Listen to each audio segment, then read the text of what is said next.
Olá, tudo bem? Eu sou a Angélica. Hoje eu vou falar sobre seguro de vida individual, como funciona, as coberturas que você pode contratar, beneficiários e no final eu vou falar sobre algumas dicas para você contratar aí o valor correto do seu seguro. Eu sou corretora de seguros, a gente sempre dá orientações, a gente faz uma espécie de consultoria, com os segurados, nos vários seguros que a gente faz, mas o seguro de vida, ele requer um pouco mais de atenção. Por quê?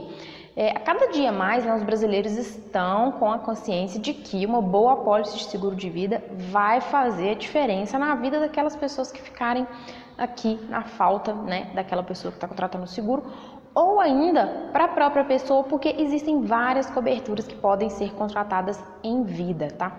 Então vamos falar primeiro das coberturas que você pode contratar num seguro de vida. Eu vou falar aqui as principais delas, mas assim, dependendo da profissão da pessoa ou do que a pessoa está procurando, existem várias opções no mercado bem bacanas aí como solução, dependendo da necessidade aí dessa pessoa. Bem, as coberturas que você pode contratar, eu vou citar e depois a gente faz a explicação delas. Cobertura de morte, morte acidental, invalidez, vários tipos de invalidez, invalidez permanente, total ou parcial por acidente, invalidez funcional, invalidez laborativa, cobertura com extensão para cônjuges, filhos, auxílio funeral, ou assistência funeral, basicamente são as principais delas, tá? Quando a gente fala em seguro de vida, cobertura de morte, é a cobertura de morte qualquer causa, qualquer motivo, o falecimento daquele segurado, daquela pessoa que contratou o seguro, os beneficiários dela vão receber aquela indenização determinada na apólice. O nome da cobertura mesmo vem escrito cobertura morte.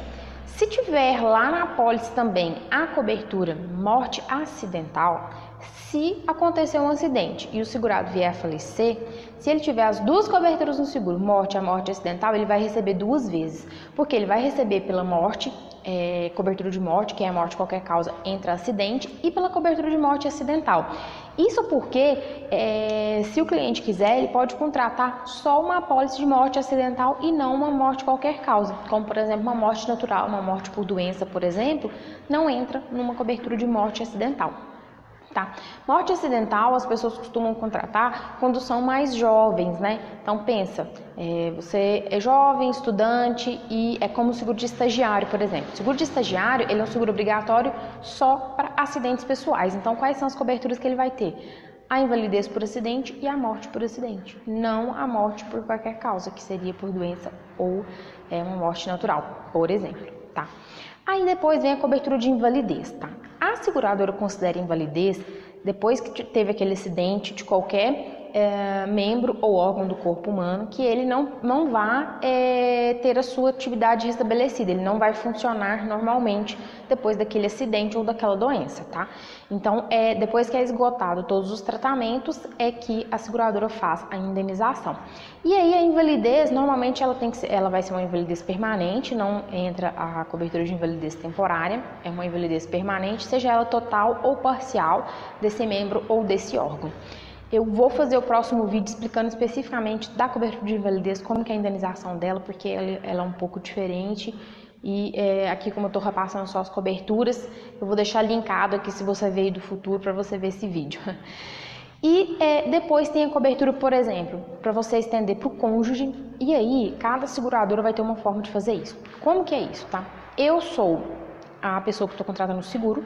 Eu, Angélica, vou contratar uma apólice de seguro de vida com cobertura morte 100 mil, por exemplo. E eu quero estender a cobertura do seguro para o meu cônjuge, para o meu marido.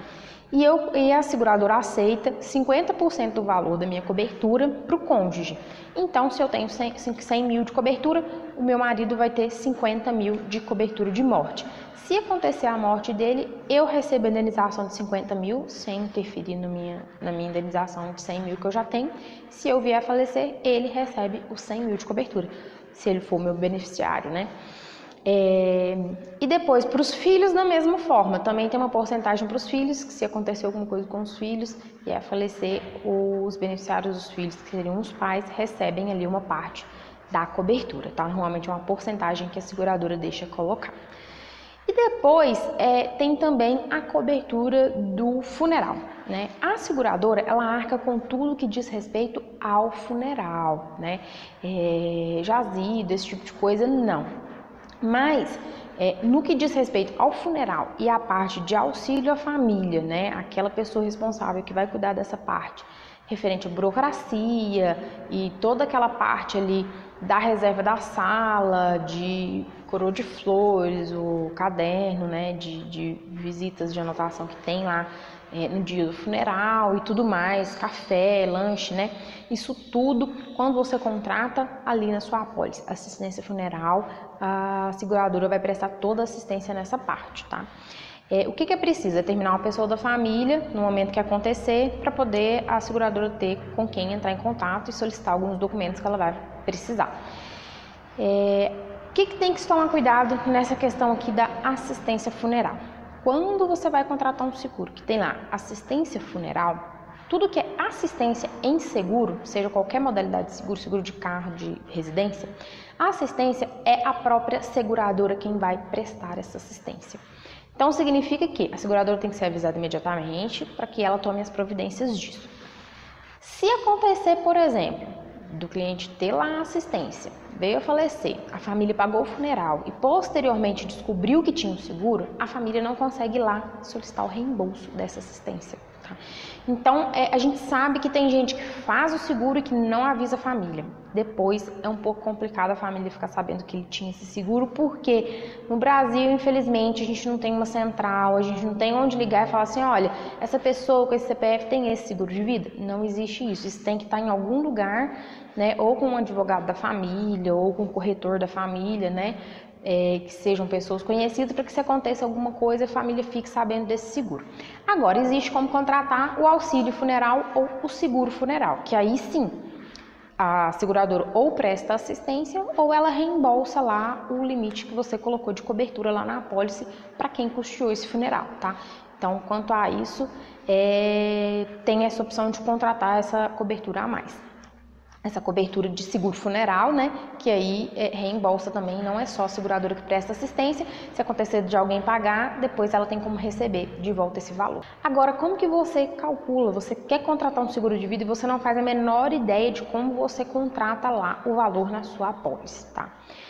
O que você tem que levar em conta? Primeiro, seu patrimônio. Tem gente que acha que tem patrimônio, tem várias casas, tem o carro, tem terrenos, tem uma empresa, e que a família dele vai ficar tranquila, se ele falecer amanhã, tá tudo bem.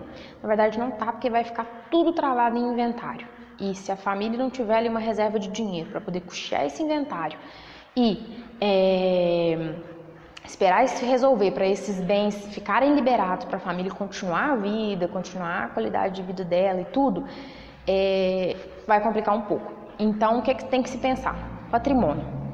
O inventário, em média, tá? Porque, claro que pode variar, mas ele deve custar em média 20% do valor do patrimônio de uma pessoa. Então, dependendo do seu patrimônio, pensa que você tem que ter pelo menos 20% aí de reserva para a família custear essa questão do inventário. Segundo, se você é o provedor da sua família depende do seu salário, você vai calcular aí pelo menos, no mínimo, 3 anos do seu salário. Né? Então, você vai pegar aí o valor que você ganha mensal, multiplicar por 12, que é um ano, e multiplicar por 3 anos, né? O mínimo, tá? Na verdade, o cálculo das seguradoras quando uma família perde o seu provedor ali, ela demora em torno de 4 anos em média para restabelecer a vida financeira dela, tá? Outra coisa que tem que ser levada em conta, você tem filhos? Quer garantir a escola dos seus filhos? Quer garantir uma festa de 15 anos? Quer garantir uma festa de formatura? Né? Isso tudo tem que ser levado em conta. Por quê? Acontece alguma coisa, você não está aqui, você já deixou um dinheiro pensando nisso, né? Então, você tem que colocar no papel aí a escola, né? Mais ou menos o valor que você paga, considerando que você vai ter um reajuste, quantos anos faltam para os seus filhos se formar, se você quer deixar um dinheiro garantindo a faculdade. Então, isso tudo você vai colocar no papel da mesma forma que você faz ali com o seu salário e vai gerar o valor ali do seu capital, da sua apólice, tá? Isso porque, tá? Vem aqui a dica mais importante de todas, a informação mais importante. Seguro de vida, ele não vai ficar travado em inventário, ele vai diretamente para os beneficiários e ele não é usado para pagamento de dívidas. Então, de repente, se você tem alguma coisa aí financiada, alguma coisa assim, esse valor da indenização do seguro de vida, ele não pode ser alcançado aí por esses credores, né, que você está devendo, para poder, e esse dinheiro vai ter o acesso direto lá aos beneficiários que você deixou na sua apólice, tá? Agora, você não deixou beneficiários na sua apólice, você sentou com o corretor, calculou tudo, fez a sua apólice de seguro, você vai estar pagando isso aí mensalmente e você não quis informar os beneficiários. Por quê? A gente sabe que a morte é um evento futuro, ela não é incerto, ela é certa, todos nós vamos morrer, mas a gente não sabe o dia que vai acontecer. Você resolveu que você não quer deixar beneficiários na sua apólice. O que vai acontecer? Vai para os beneficiários legais. Aí demora um pouco mais a indenização, porque tem que determinar quais são esses beneficiários legais e apresentando isso para a seguradora, ela faz a indenização. Quando não tem lá na apólice o beneficiário discriminado, a seguradora vai indenizar os beneficiários de acordo com o que consta no Código Civil, tá? Basicamente 50% cônjuge, 50% filhos, né? Mas isso depende muito da pessoa, se a pessoa é casada, se não é casada, se tem filho, se não tem filho. Então ela vai seguir o que determina no Código Civil, tá bom? Eu quis fazer um vídeo um pouco mais completo explicando essa questão de beneficiários, essa questão de como calcular uma indenização de uma apólice de seguro de vida, né? E sempre que a gente faz uma apólice, ela é calculada, determinada de acordo com a data de nascimento da pessoa, porque depende da idade, né? Quanto maior a idade da pessoa, maior a tendência do seguro ficar um pouco mais caro, quanto mais jovem, mais em conta, né? Explicar também dessa questão da indenização do seguro de vida, que ela não fica bloqueada, é o dinheiro de acesso imediato.